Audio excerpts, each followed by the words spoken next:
అయితే అక్కడికి నువ్వెంత వేగంగా వెళ్ళావో అంతే వేగంతో తిరిగొచ్చేయి. అలాగే, వచ్చేస్తాను.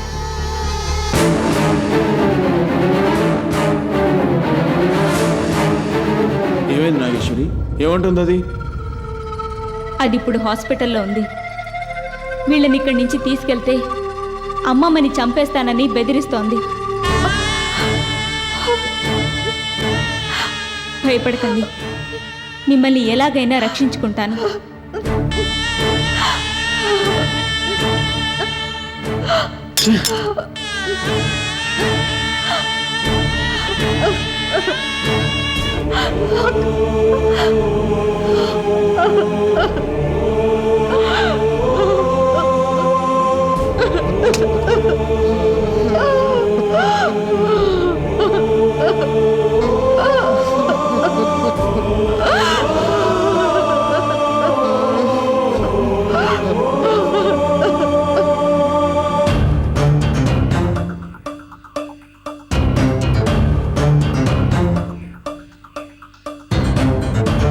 నాగేశ్వరి, ఏమైంది?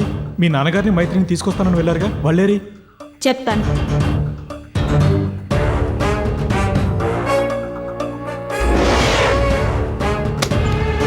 నాగేశ్వరి, మీ నాన్న మైత్రి ఎక్కడా? ఏమైంది?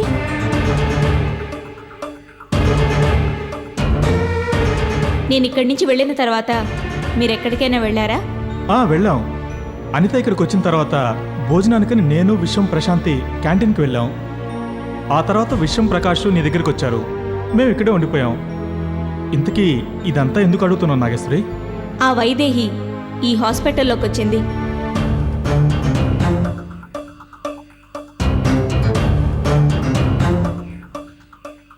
వైదేహి హాస్పిటల్లోకి వచ్చిందా? ఏంటమ్మా నువ్వు అనేది? అవును, మేము రాజారావు గారిని మైత్రిని తీసుకురావడం కోసం దాని స్థావరానికి వెళ్ళాం. తాళం పగలగొట్టి వాళ్ళని తీసుకురాబోయే సమయానికి వైదేహి ఫోన్ చేసి వాళ్ళని అక్కడి నుంచి తీసుకువెళ్తే ఇక్కడున్న నాగేశ్వర వాళ్ళ అమ్మమ్మ గారిని చంపేస్తానని బెదిరించింది. దాంతో మేము తిరిగి వచ్చేసాం. వైదేహి ఇక్కడికి వచ్చే ఛాన్సే లేదు. మేము ఇక్కడే ఉన్నాంగా. పైగా మీరు వచ్చేంత వరకు అనిత బామ్మగారి గదిలోనే ఉంది. అవును నాగేశ్వరి, వైదేహి ఇక్కడికి రాలేదు. మరి ఇక్కడికి రాకుండా అమ్మ గదిలో ఈ హాస్పిటల్లో ఏం జరుగుతుందనేది స్పష్టంగా ఎలా చెప్పగలిగింది? అదేదో చీకట్లో రాయవిసిరి మిమ్మల్ని బెదిరించడానికి ఏదో చెప్పింది. మీరు భయపడి వచ్చేశారు. సరే, జరిగిందేదో జరిగిపోయింది. మీరంతా బాగా టైట్గా ఉన్నారు. ఇంటికి వెళ్ళి ఫ్రెష్ అప్ అయ్యండి. మేము ఇక్కడే ఉంటాం. అనిత, నువ్వు వీళ్ళతో పాటు ఇంటికి వెళ్ళి రామ్మా. అలాగే.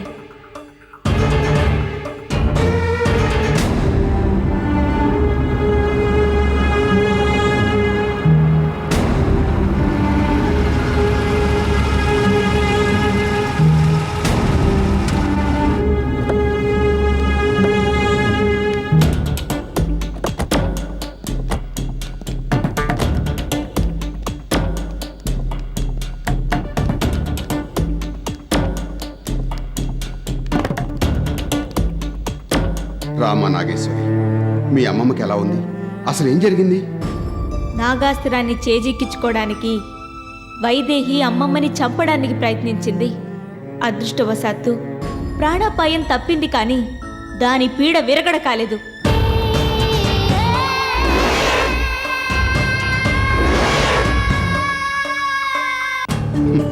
దానికి పోయే కాలం దాపరించినట్టుంది. అందుకే ఇలా చేస్తుంది. ఇంతకీ మీ నాన్నగారి మైత్రుల పరిస్థితి ఏమిటమ్మా? వాళ్ళని కాపాడడానికి నేను, మావయ్య, ప్రకాష్ గారు వైదేహి స్థావరానికి వెళ్ళాం. కానీ దానికి ఎలాగో మేము అక్కడికి వెళ్ళిన సంగతి తెలిసింది. అది హాస్పిటల్ నుంచి మాకు ఫోన్ చేసి నాన్నగారిని, మైత్రిని అక్కడి నుంచి తీసుకువెళ్తే అమ్మమ్మని చంపేస్తానని బెదిరించింది. హాస్పిటల్లో మీ అమ్మమ్మ దగ్గర అనితా శంకర్లు ఉన్నారు కదా, వాళ్ళు ఉన్నప్పుడు వైదేహి ఎలా వచ్చింది? అదే మావయ్య, మాకు అర్థం కావడం లేదు. మేము అక్కడే ఉన్నాం. అసలు అక్కడికి వైదేహి రాలేదు. మరి అక్కడి నుంచి ఫోన్ ఎలా చేసిందో అర్థం కావడం లేదు. ఆ వైదేహి మాంత్రికురాలు. దానికి మీ కళ్ళు కప్పడం అంత కష్టం కాదు. ఏదో కనికట్టుతో మిమ్మల్ని మోసం చేసి అమ్మున్న గదిలోకి వచ్చి ఉంటుంది. అంతే ఉండొచ్చు. సరే సరే, వెళ్ళి స్నానాలు కానివ్వండి, భోంచేద్దరు కానీ. అమ్మా అనిత, వీళ్ళ గదులు చూపించు. అలాగే మావయ్య, రండి.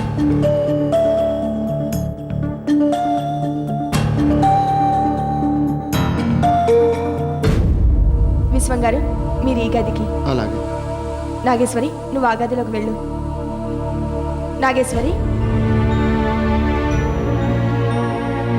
నాగాస్త్రాన్ని వైదేహి కంటపడకుండా జాగ్రత్తగా దాచావా? ఎక్కడ దాచావు? నాగాస్త్రాన్ని ఓ సేఫ్టీ ప్లేస్లో జాగ్రత్తగానే ఉంచాను. వైదేహి నాగాస్త్రం కోసం నా చుట్టూ తిరుగుతుందని నాకు తెలుసు. అది ఎంత వెతికినా నాగాస్త్రం మాత్రం దాని కంటికి కనిపించదు.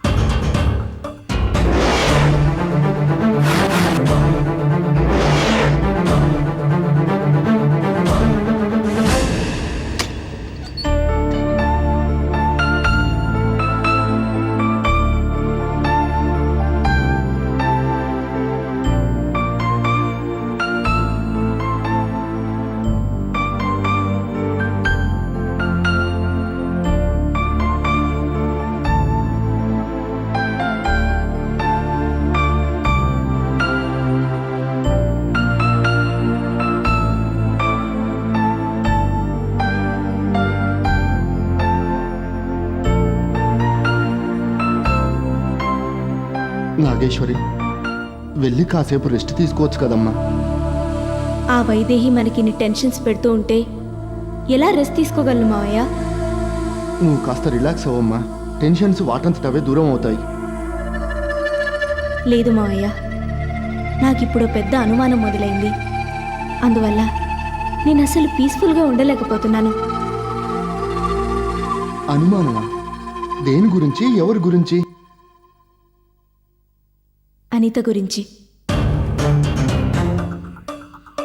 అనిత గురించా? అవును మావయ్య, మనం వైదేహి స్థావరం నుండి నేరుగా హాస్పిటల్కి వెళ్ళగానే అమ్మమ్మ గదిలో అనిత కనిపించిందే కానీ వైదేహి కనిపించలేదు. అంటే అనిత హాస్పిటల్లో జరిగే అన్ని విషయాలు వైదేహికి చెప్పుంటుంది. చచా, అలాంటిదేమీ జరుగుండదమ్మా. అనితను అనుమానించకు. తన కుటుంబం మన కోసం చాలా హెల్ప్ చేస్తున్నారు. అయినా నేను వైదేహి మనిషిగా ఉన్నప్పుడు కూడా నేను మంచివాడినని నమ్మిన దానివి. మంచిదైన అనిత మీద నీకెందుకు అనుమానం కలుగుతుందమ్మా? చెప్పాను కదా మావయ్య, ఎంత ఆలోచించినా వైదేహికి హాస్పిటల్లో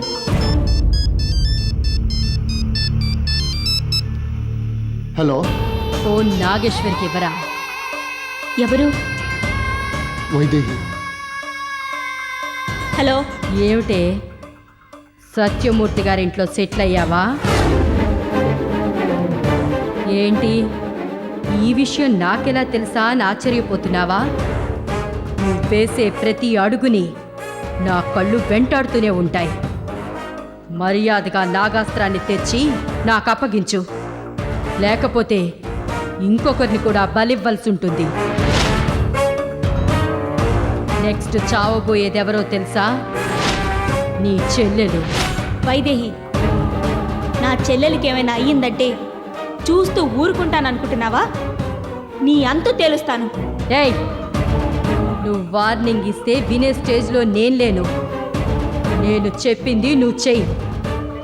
మరో గంటలో నాగాస్త్రాన్ని తీసుకొచ్చి నాకు అప్పగించు, లేకపోతే వచ్చి నీ చెల్లెలు శవాన్ని తీసుకెళ్ళు.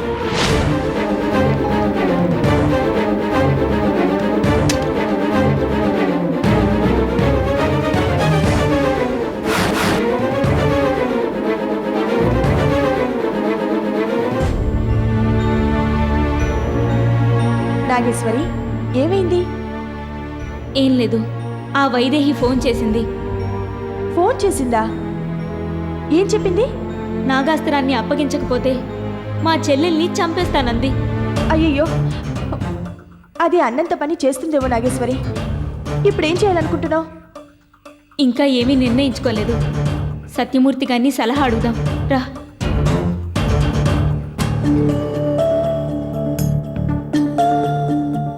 నేనేం చెప్పనమ్మా. వైదేహి ఆగడాలకు హద్దు లేకుండా పోతుంది. ఇప్పటికే నువ్వు దానివల్ల చాలా నష్టపోయావు. అది నన్ను చంపేస్తానని బెదిరించుంటే నా ప్రాణం పోతే పోయిందని నాగాస్త్రం దానికి ఇవ్వద్దని చెప్పుండేవాడిని.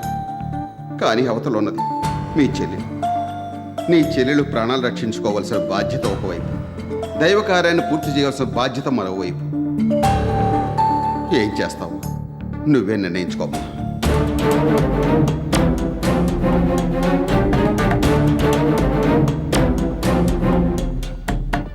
నాగేశ్వరి, నేను చెప్పకూడదు కానీ చెప్తున్నాను.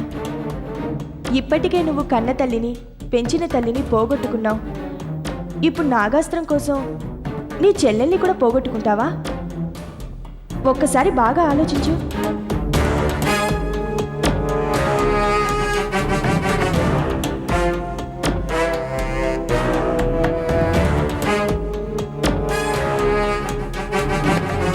నేను నాగాస్త్రాన్ని వైదేహికి అప్పగించి నా చెల్లెలు ప్రాణాల్ని కాపాడుకుంటాను. నాగేశ్వరి, పదమ్మా, నేను వస్తాను. వద్దు మావయ్య, అసలే మీ ఆరోగ్యం బాగోలేదు. మీరు ఇంట్లోనే ఉండండి. అవతల మళ్ళీ వైదేహి వల్ల ఏదైనా ప్రాబ్లం వచ్చినా రావచ్చు. నేను నాగేశ్వరితో పాటు వెళ్ళొస్తాను. అది కాదమ్మా. మీరేం మాట్లాడకండి, ధైర్యంగా ఉండండి. మేము వెళ్ళొస్తాం. ఇంకా మీరు ఆలోచిస్తున్నారేంటి? పదండి, బయలుదేరదాం. పదండి.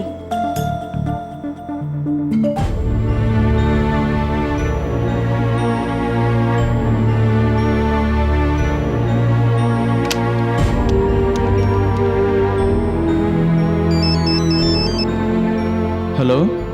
ఒరే ప్రకాష్, నేనురా. నానా, మీరా? చెప్పండి. ఒరే, ఆ వైదేహి నాగేశ్వరికి ఫోన్ చేసి నాగాస్త్రాన్ని అప్పగించకపోతే మైత్రిని చంపేస్తానని బెదిరించింది. అందుకని నాగాస్త్రాన్ని వైదేహికి అప్పగించడానికి నాగేశ్వరి, విశ్వం, అనిత వెళ్ళారు. అక్కడ ఏం జరుగుతుందో ఏమిటో నాకు చాలా కంగారుగా ఉందిరా. నువ్వు వెంటనే బయలుదేరి ఆ వైదేహి ఉన్న స్థావరానికి వెళ్ళు. అలాగే నాన్న. ఆ.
వదలమంటుంటే నన్ను ఎక్కడికి తీసుకెళ్తున్నారు? వదలండి. వదలండి. వదలండి.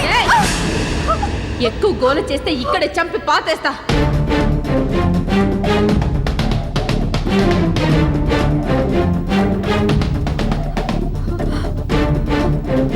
కూర్చో.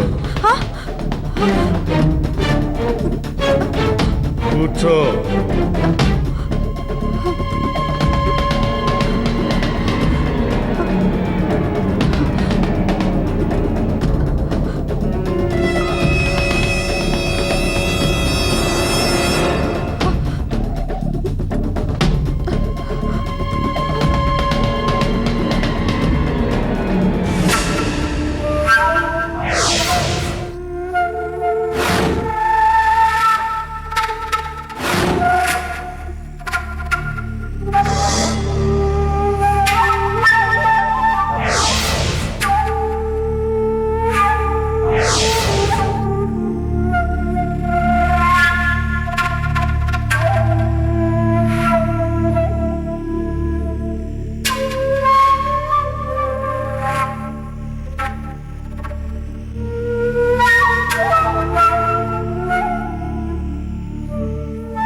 ఏమే కోరిపోవాలని చూస్తావా? ఇంకోసారి ఇలాంటి ప్రయత్నం చేసావంటే కాళ్ళు విరిచేస్తా. నువ్వు పారిపోయినా మా దగ్గర నీ నాన్న ఉన్నాడు కదే, వాడిని ముక్కలు ముక్కలుగా నరికేస్తాను. వద్దు, మా నాన్న ఏం చెయ్యొద్దు. వాడు బతికుండాలంటే నువ్వు బుద్ధిగా పడుండు. అలాగే, మీరు చెప్పినట్టే వింటాను. ఇప్పుడు నాగాస్త్రం తీసుకొని నాగేశ్వరి వస్తుంది. అప్పుడు నువ్వేమైనా వెధవేషాలు వేశావంటే మీ అక్కని కూడా చంపేస్తాను. వద్దు, మా అక్కయ్యనేం చెయ్యొద్దు.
నాగేశ్వరి, నాగాస్త్రాన్ని అక్కడ పెట్టి తిరిగి వెళ్ళిపో, లేకపోతే నీ చెల్లెలు అన్యాయంగా చేస్తుంది.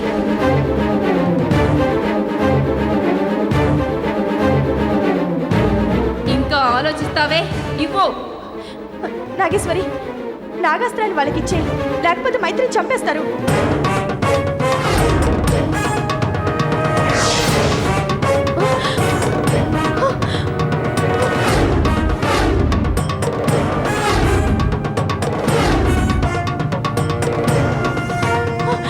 మైత్రికేమన్నా అయితే ఇక్కడ వైదేహి చస్తుంది.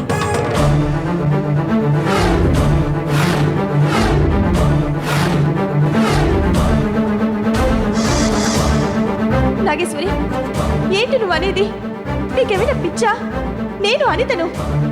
నువ్వు అనిత శరీరంలోకి పరకాయ ప్రవేశం చేశావని నాకు బాగా తెలుసు. అందుకే నువ్వు నాతో వస్తూ ఉంటే సైలెంట్గా ఉన్నాను. నాగేశ్వరి, నువ్వు పొరపాటు పడుతున్నావు. ఆపవి నీ డ్రామాలు. నువ్వు ఇంట్లోనే ఉండి గదిలోంచి ఫోన్ మాట్లాడావని నాకు బాగా తెలుసు. అంతేకాదు, నాగాస్త్రం కావాలంటే నువ్వు ముందుంటావు. కానీ ఇప్పుడు వాళ్ళిద్దరు మాత్రమే ఉన్నారు. అంటే నువ్వు ఇక్కడున్నట్టేగా. మర్యాదగా అనిత శరీరంలోంచి బయటికి రా. నాగేశ్వరి, నువ్వు తప్పు చేస్తున్నావు. నన్ను నమ్ము. నిన్ను ఎలా బయటికి రప్పించాలో నాకు బాగా తెలుసు.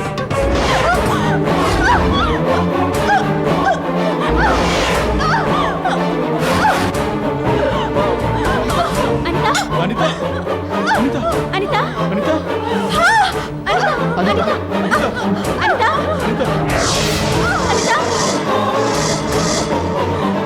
అనిత, అనిత. ఏయ్ నాగేశ్వరి, నాకు హాని చెయ్యాలనుకుంటే అది జరగదు. చూడు, నేను బాగానే ఉన్నాను. అనవసరంగా దాని ప్రాణాల మీదకి వచ్చింది. అనిత, నీకేం కాదు. అనిత అనిత నువ్వు ఇలా చేసిన ప్రతిసారి నష్టం నీకే. మర్యాదగా నాగాస్త్రాన్ని నాకు అప్పగించు, లేకపోతే మరింత నష్టపోతావు.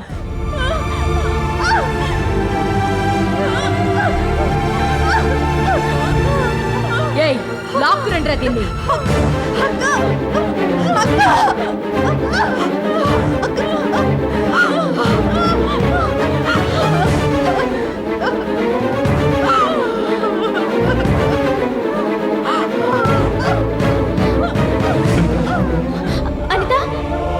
అనిత, విషయం బండితి హాస్పిటల్కి వెళ్దాం.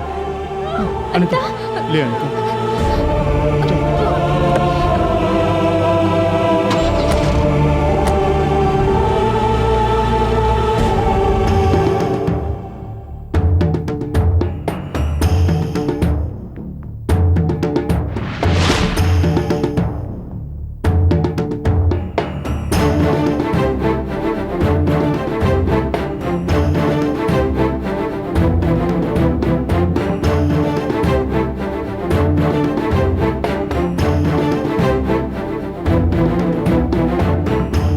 ఆ వైదేహికి తెలిసిన కనికట్టు విద్యలు మాయలు నాకు తెలియవు. అందుకే అది ప్రతిసారి సులభంగా నా కళ్ళు కప్పి తప్పించుకుంటోంది. నాగాస్త్రాన్ని ముట్టుకున్నప్పుడు నీకు గతం తెలుస్తుంది కదమ్మా. అలాగైనా నువ్వు తెలుసుకొని జాగ్రత్త పడాల్సింది. దాన్ని ఎదిరించేటప్పుడు మెలకువగా ఉండాల్సింది. జరిగింది తెలుసుకొని మాత్రం ఏం చేస్తాం? అనిత శరీరంలోకి వైదేహి ప్రవేశించిందని తెలుసుకోగలిగానే కానీ అనితని గాయపరచకుండా వైదేహిని తన శరీరం నుండి బయటికి రప్పించలేకపోయాను. వైదేహిని బయటికి రప్పించే ప్రయత్నంలో ఏమాత్రం కాస్త తేడా వచ్చినా అనిత ప్రాణాలు పోయేవి. అనవసరంగా నా వల్ల అనితకి ప్రమాదం వాటిల్లింది. నిజమే, జరిగిపోయింది తలుచుకొని ఇప్పుడు మనం బాధపడటం తప్ప చేయగలిగింది ఏమీ లేదు. తర్వాతైనా బాగా ఆలోచించి వైదేహిని ఎలా ఎదురు దెబ్బ తీయాలనే దాని గురించి ఆలోచించాలి. దాన్ని ఎదురు దెబ్బ తీయాలనుకున్న ప్రతిసారి మనకే ఎదురు దెబ్బ తగులుతోంది. మొదట బావని, అమ్మని, మైత్రిని కిడ్నాప్ చేసి తీసుకెళ్ళిపోయింది.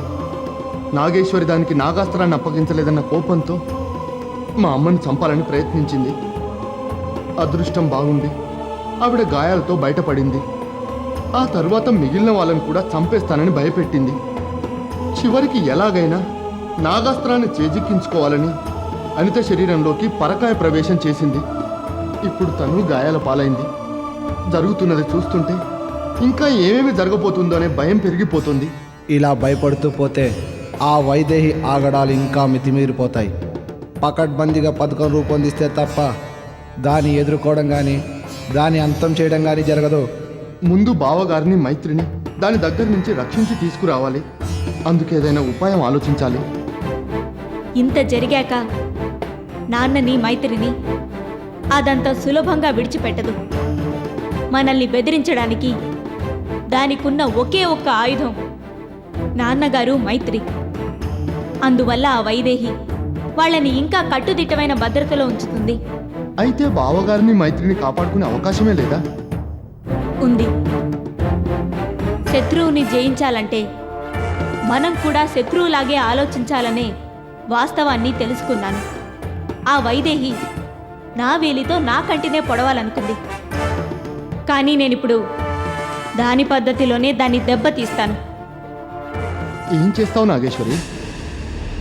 అది ఎలాగైతే అనిత శరీరంలోకి పరకాయ ప్రవేశం చేసిందో అలాగే నేను కూడా పరకాయ ప్రవేశం చేస్తాను.